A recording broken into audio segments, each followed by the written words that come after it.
in the year 2889 by Jules Verne.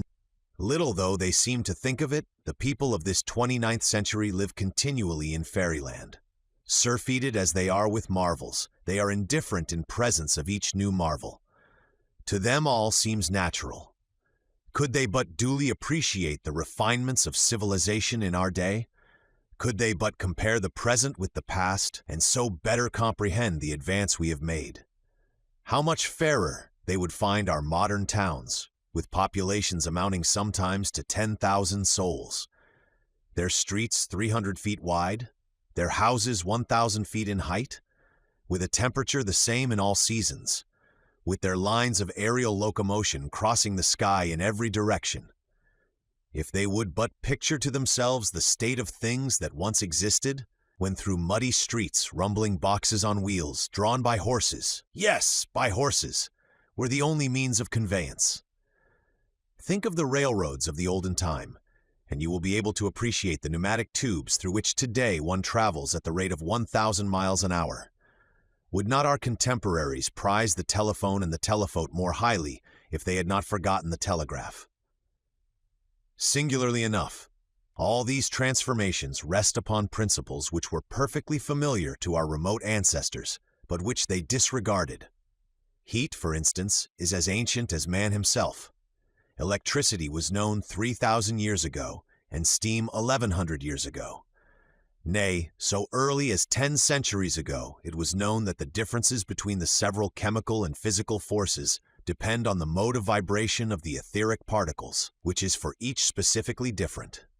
When at last the kinship of all these forces was discovered, it is simply astounding that 500 years should still have to elapse before men could analyze and describe the several modes of vibration that constitute these differences. Above all, it is singular that the mode of reproducing these forces directly from one another, and of reproducing one without the others, should have remained undiscovered till less than 100 years ago. Nevertheless, such was the course of events, for it was not till the year 2792 that the famous Oswald Nier made this great discovery. Truly was he a great benefactor of the human race. His admirable discovery led to many another. Hence is sprung a pleiad of inventors, its brightest star being our great Joseph Jackson. To Jackson, we are indebted for those wonderful instruments, the new accumulators. Some of these absorb and condense the living force contained in the sun's rays. Others, the electricity stored in our globe. Others again, the energy coming from whatever source, as a waterfall, a stream, the winds, etc. He, too, it was that invented the transformer, a more wonderful contrivance still, which takes the living force from the accumulator, and on the simple pressure of a button, gives it back to space in whatever form may be desired, whether as heat, light, electricity, or mechanical force, after having first obtained from it the work required. From the day when these two instruments were contrived is to be dated the era of true progress. They have put into the hands of man a power that is almost infinite. As for their applications, they are numberless. Mitigating the rigors of winter by giving back to the atmosphere the surplus heat stored up during the summer, they have revolutionized agriculture.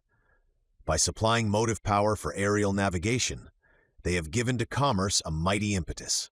To them, we are indebted for the continuous production of electricity without batteries or dynamos, of light without combustion or incandescence, and for an unfailing supply of mechanical energy for all the needs of industry. Yes, all these wonders have been wrought by the accumulator and the transformer, and can we not to them also trace indirectly this latest wonder of all, the great Earth Chronicle, building in 253rd Avenue, which was dedicated the other day? If George Washington Smith, the founder of the Manhattan Chronicle, should come back to life today, what would he think were he to be told that this palace of marble and gold belongs to his remote descendant, Fritz Napoleon Smith, who after 30 generations have come and gone, is owner of the same newspaper which his ancestor established? For George Washington Smith's newspaper has lived generation after generation, now passing out of the family, anon coming back to it. When, 200 years ago, the political center of the United States was transferred from Washington to Centropolis, the newspaper followed the government and assumed the name of Earth Chronicle. Unfortunately, it was unable to maintain itself at the high level of its name. Pressed on all sides by rival journals of a more modern type, it was continually in danger of collapse. 20 years ago, its subscription list contained but a few 100,000 names, and then Mr. Dilly, Fritz Napoleon Smith, bought it for a mere trifle and originated telephonic journalism. Everyone is familiar with Fritz Napoleon Smith's system, a system made possible by the enormous development of telephony during the last 100 years. Instead of being printed, the Earth Chronicle is every morning spoken to subscribers, who in interesting conversations with reporters, statesmen, and scientists learn the news of the day. Furthermore, each subscriber owns a phonograph, and to this instrument, he leaves the task of gathering the news whenever he happens not to be in a mood to listen directly himself. As for purchasers of single copies, they can, at a very trifling cost, learn all that is in the paper of the day at any of the innumerable phonographs set up nearly everywhere. Fritz Napoleon Smith's innovation galvanized the old newspaper. In the course of a few years, the number of subscribers grew to be 85,000, and Smith's wealth went on growing, till now it reaches the almost unimaginable figure of $10,000. This lucky hit has enabled him to erect his new building, a vast edifice with 4 facades, each 3,250 feet in length, over which proudly floats the 100-starred flag of the Union. Thanks to the same lucky hit, he is today king of newspaperdom. Indeed, he would be king of all the Americans, too, if Americans could ever accept a king. You do not believe it? Well then, look at the plenipotentiaries of all nations, and our own ministers themselves crowding about his door, entreating his counsels, begging for his approbation, imploring the aid of his all-powerful organ. Reckon up the number of scientists and artists that he supports, of inventors that he has under his pay. Yes, a king is he, and in truth his is a royalty full of burdens. His labors are incessant, and there is no doubt at all that in earlier times any man would have succumbed under the overpowering stress of the toil which Mr. Smith has to perform. Very fortunately for him, thanks to the progress of hygiene, which, abating all the old sources of unhealthfulness, has lifted the mean of human life from 37 up to 52 years. Men have stronger constitutions now than heretofore. The discovery of nutritive air is still in the future, but in the meantime, men today consume food that is compounded and prepared according to scientific principles, and they breathe an atmosphere freed from the microorganisms that formerly used to swarm in it. Hence they live longer than their forefathers and know nothing of the innumerable diseases of olden times. Nevertheless, and notwithstanding these considerations, Fritz Napoleon Smith's mode of life may well astonish one. His iron constitution is taxed to the utmost by the heavy strain that is put upon it. Vain the attempt to estimate the amount of labor he undergoes. An example alone can give an idea of it. Let us then go about with him for one day as he attends to his multifarious concernments. What day? That matters little. It is the same every day. Let us then take at random September 25th of this present year, 2889. This morning, Mr. Fritz Napoleon Smith awoke in very bad humor.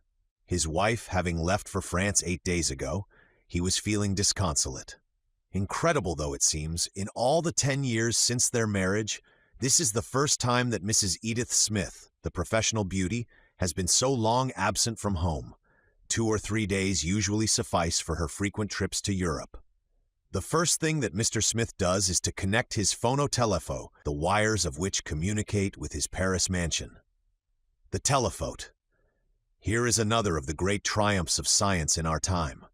The transmission of speech is an old story. The transmission of images by means of sensitive mirrors connected by wires is a thing but of yesterday. A valuable invention indeed, and Mr. Smith this morning was not niggard of blessings for the inventor when by its aid he was able distinctly to see his wife notwithstanding the distance that separated him from her. Mrs. Smith, weary after the ball or the visit to the theater the preceding night, is still abed, though it is near noontide at Paris. She is asleep, her head sunk in the lace-covered pillows. What? She stirs? Her lips move. She is dreaming, perhaps? Yes, dreaming. She is talking, pronouncing a name. His name, Fritz! The delightful vision gave a happier turn to Mr. Smith's thoughts.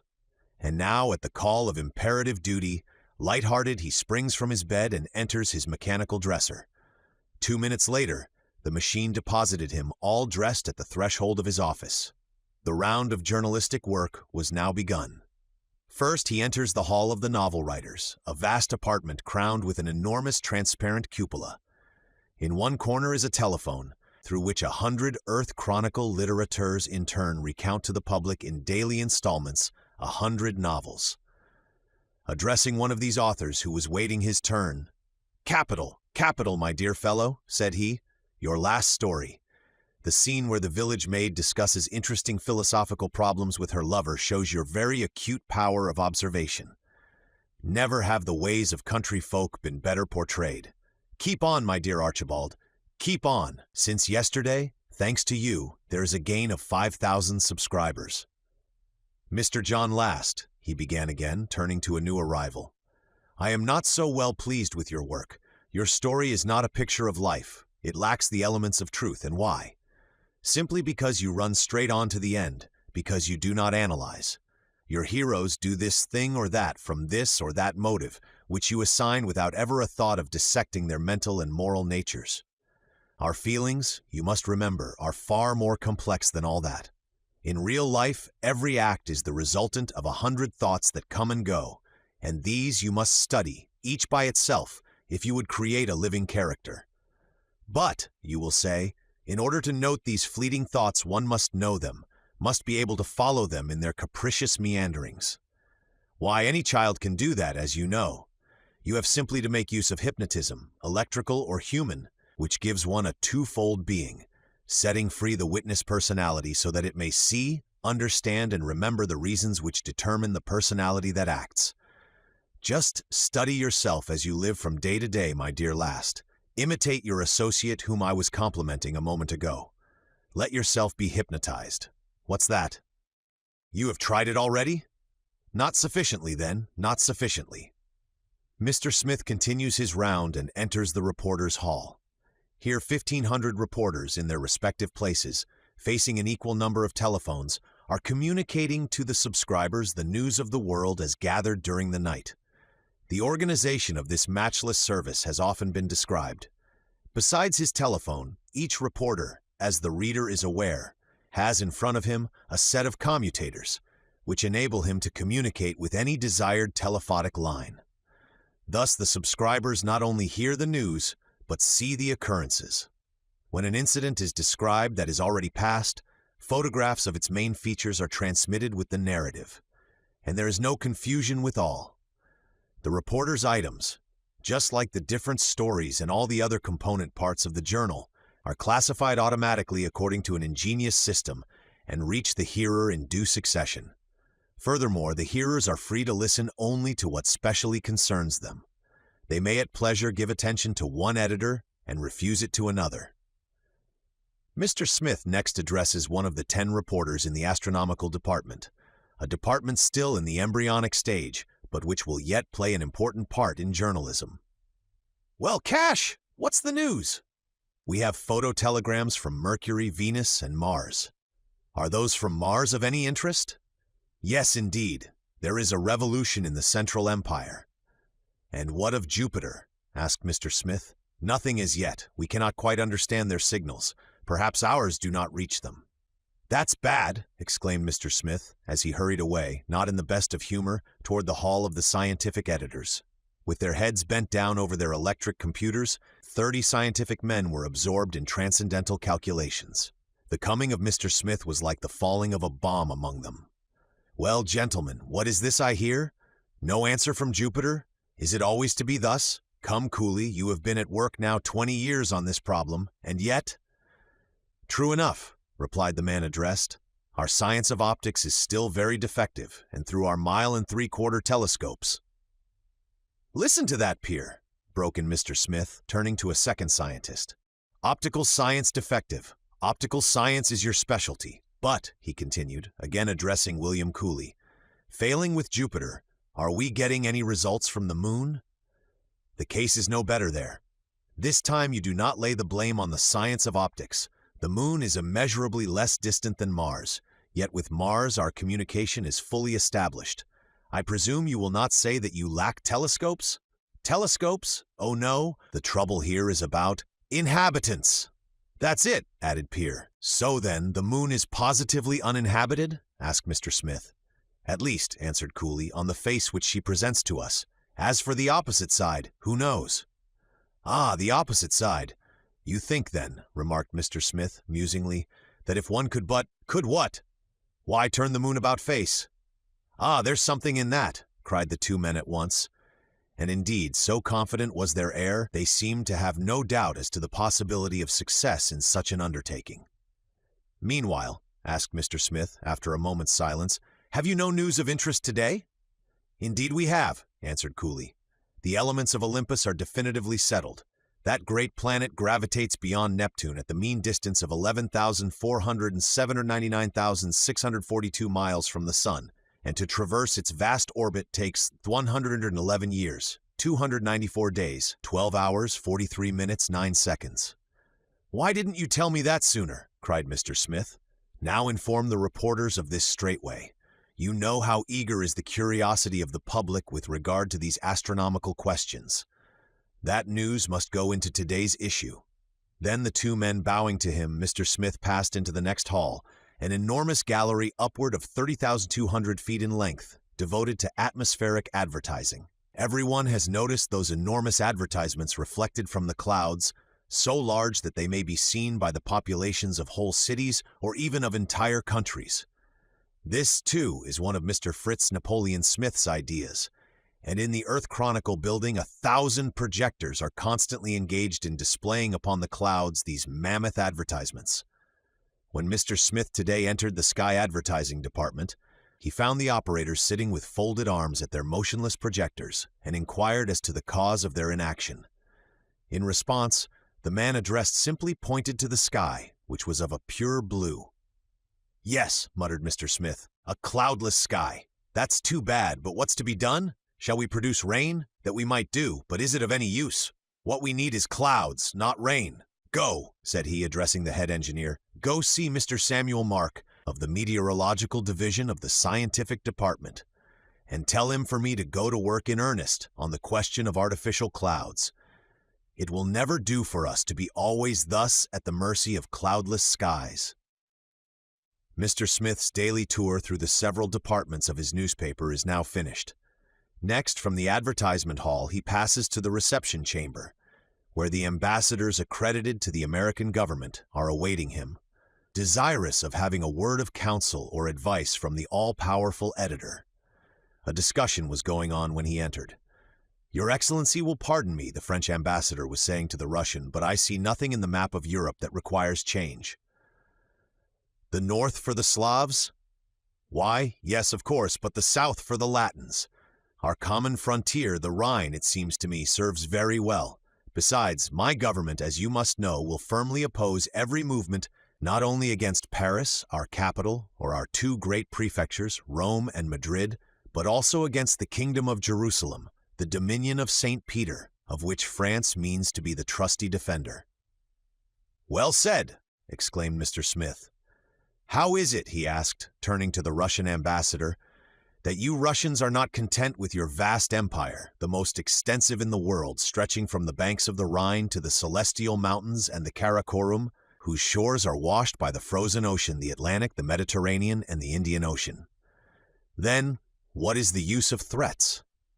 Is war possible in view of modern inventions, asphyxiating shells capable of being projected a distance of 60 miles, an electric spark of 90 miles, that can at one stroke annihilate a battalion, to say nothing of the plague, the cholera, the yellow fever, that the belligerents might spread among their antagonists mutually, and which would in a few days destroy the greatest armies?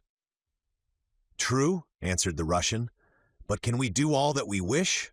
As for us Russians, pressed on our eastern frontier by the Chinese, we must at any cost put forth our strength for an effort toward the west. Oh, is that all? In that case, said Mr. Smith, the thing can be arranged. I will speak to the Secretary of State about it. The attention of the Chinese government shall be called to the matter. This is not the first time that the Chinese have bothered us. Under these conditions, of course. and the Russian ambassador declared himself satisfied. "Ah, Sir John, what can I do for you?" asked Mr. Smith as he turned to the representative of the people of Great Britain, who till now had remained silent. "A great deal," was the reply. "If the Earth Chronicle would but open a campaign on our behalf, and for what object?" "Simply for the annulment of the Act of Congress annexing to the United States the British Islands. Though, by a just turnabout of things here below, Great Britain has become a colony of the United States, the English are not yet reconciled to the situation.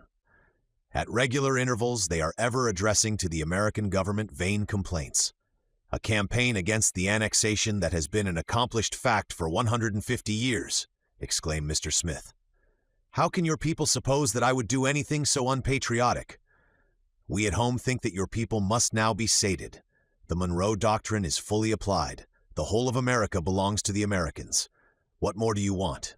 Besides, we will pay for what we ask."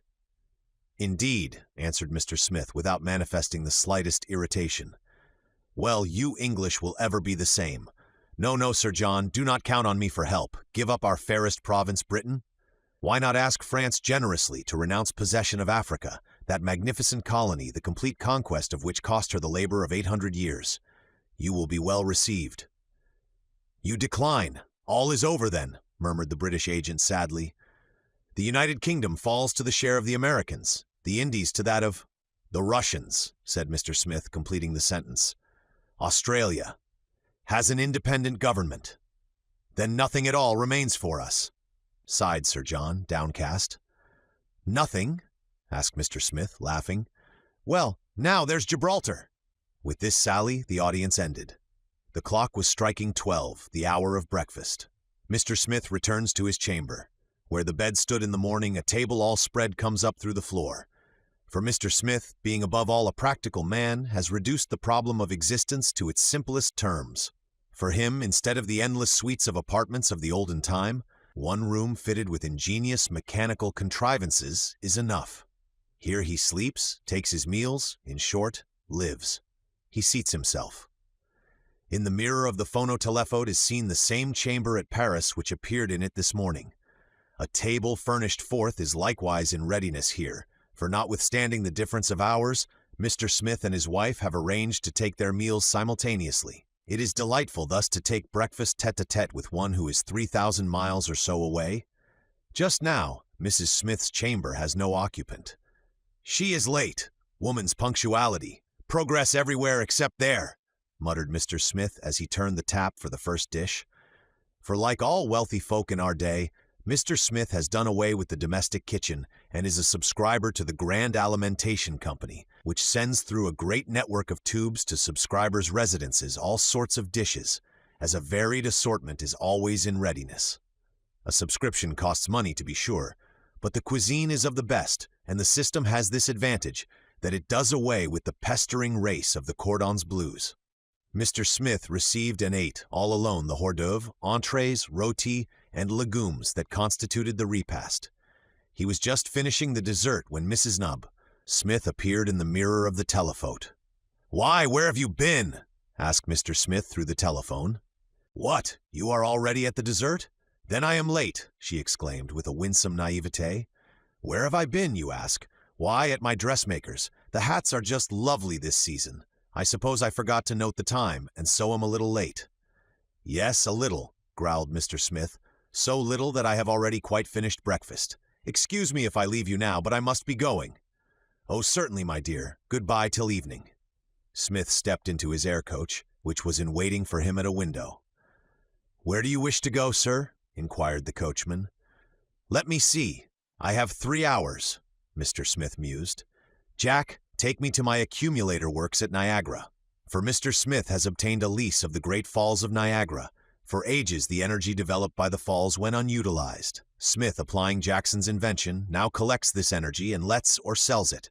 His visit to the works took more time than he had anticipated. It was 4 o'clock when he returned home, just in time for the daily audience which he grants to callers. One readily understands how a man situated as Smith is must be beset with requests of all kinds. Now it is an inventor needing capital, Again, it is some visionary who comes to advocate a brilliant scheme which must surely yield millions of profit. A choice has to be made between these projects, rejecting the worthless, examining the questionable ones, accepting the meritorious. To this work, Mr. Smith devotes every day 2 full hours. The callers were fewer today than usual, only 12 of them. Of these, 8 had only impracticable schemes to propose. In fact, one of them wanted to revive painting, an art fallen into desuetude owing to the progress made in color photography. Another, a physician, boasted that he had discovered a cure for nasal catarrh. These impracticables were dismissed in short order. Of the 4 projects favorably received, the first was that of a young man whose broad forehead betokened his intellectual power. "Sir, I am a chemist," he began, "and as such I come to you."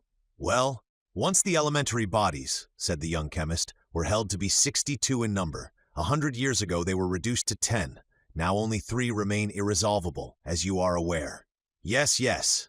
Well, sir, these also I will show to be composite. In a few months, a few weeks, I shall have succeeded in solving the problem. Indeed, it may take only a few days. And then? Then, sir, I shall simply have determined the absolute. All I want is money enough to carry my research to a successful issue." "Very well," said Mr. Smith, "and what will be the practical outcome of your discovery?" "The practical outcome? Why, that we shall be able to produce easily all bodies whatever, stone, wood, metal, fibers." "And flesh and blood?" queried Mr. Smith, interrupting him. "Do you pretend that you expect to manufacture a human being out and out? Why not?" Finally, the 4th announced the early solution of a weighty scientific problem. Every one will remember the bold experiment made 100 years ago by Dr. Nathaniel Faithburn. The doctor, being a firm believer in human hibernation, in other words, in the possibility of our suspending our vital functions and of calling them into action again after a time, resolved to subject the theory to a practical test. To this end, having first made his last will and pointed out the proper method of awakening him, having also directed that his sleep was to continue 100 years to a day from the date of his apparent death, he unhesitatingly put the theory to the proof in his own person. Reduced to the condition of a mummy, Dr. Faithburn was coffined and laid in a tomb. Time went on. September 25th, 2889, being the day set for his resurrection, it was proposed to Mr. Smith that he should permit the second part of the experiment to be performed at his residence this evening. "Agreed. Be here at 10 o'clock, answered Mr. Smith, and with that the day's audience was closed. Left to himself, feeling tired, he lay down on an extension chair. Then, touching a knob, he established communication with the Central Concert Hall, whence our greatest maestros send out to subscribers their delightful successions of accords determined by recondite algebraic formulas. Night was approaching. Entranced by the harmony, forgetful of the hour, Smith did not notice that it was growing dark. It was quite dark when he was aroused by the sound of a door opening. "Who is there?" he asked, touching a commutator. Suddenly, in consequence of the vibrations produced, the air became luminous. "Ah, you, doctor?" "Yes," was the reply. "How are you?" "I am feeling well." "Good, let me see your tongue. All right, your pulse, regular, and your appetite?" "Only passably good." "Yes, the stomach, there's the rub. You are overworked. If your stomach is out of repair, it must be mended. That requires study. We must think about it." "In the meantime," said Mr. Smith, "you will dine with me." As in the morning, the table rose out of the floor. Again, as in the morning, the potage, roti, ragouts, and legumes were supplied through the food pipes.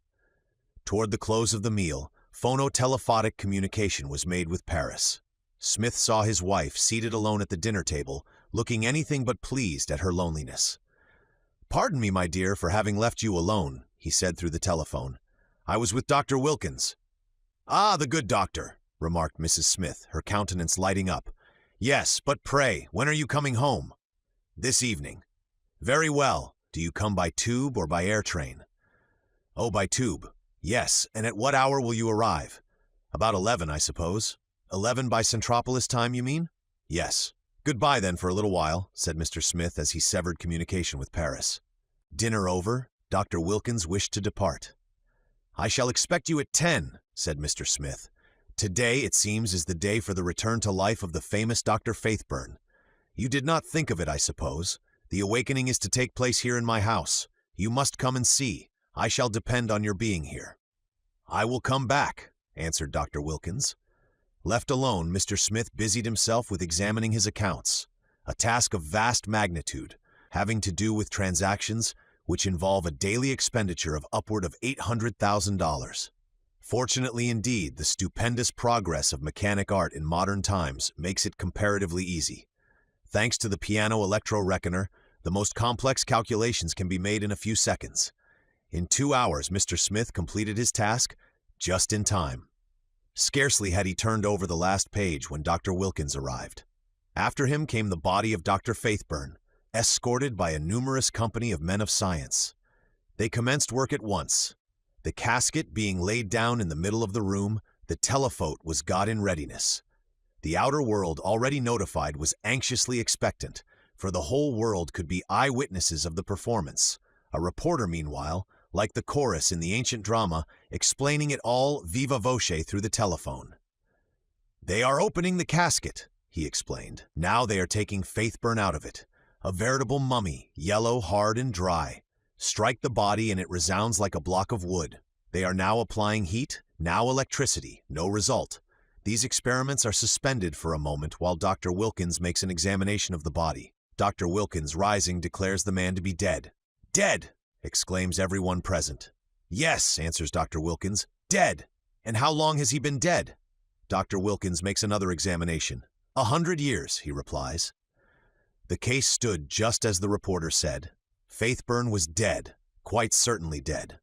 "Here is a method that needs improvement," remarked Mr. Smith to Dr. Wilkins as the Scientific Committee on Hibernation bore the casket out. "So much for that experiment. But if poor Faithburn is dead, at least he is sleeping," he continued. "I wish I could get some sleep. I am tired out, doctor, quite tired out. Do you not think that a bath would refresh me? But you must wrap yourself up well before you go out into the hallway. You must not expose yourself to cold." Mr. Smith advanced $100,000 to the young chemist and engaged his services for the Earth Chronicle Laboratory. The second of the 4 successful applicants, starting from experiments made so long ago as the 19th century and again repeated, had conceived the idea of removing an entire city all at once from one place to another. His special project had to do with the city of Granton, situated, as everybody knows, some 15 miles inland. He proposes to transport the city on rails and to change it into a watering place. The profit, of course, would be enormous. Mr. Smith, captivated by the scheme, bought a half interest in it. "As you are aware, sir," began applicant number 3, "by the aid of our solar and terrestrial accumulators and transformers, we are able to make all the seasons the same. I propose to do something better still. Transform into heat a portion of the surplus energy at our disposal. Send this heat to the poles. Then the polar regions, relieved of their snow cap, will become a vast territory available for man's use. What think you of the scheme? Leave your plans with me and come back in a week. I will have them examined in the meantime." Hallway? Why, doctor, as you well know, everything is done by machinery here. It is not for me to go to the bath. The bath will come to me. Just look, and he pressed a button. After a few seconds, a faint rumbling was heard, which grew louder and louder. Suddenly the door opened and the tub appeared. Such, for this year of grace, 2889, is the history of one day in the life of the editor of the Earth Chronicle. And the history of that one day is the history of 365 days every year, except leap years, and then of 366 days. For as yet no means has been found of increasing the length of the terrestrial year.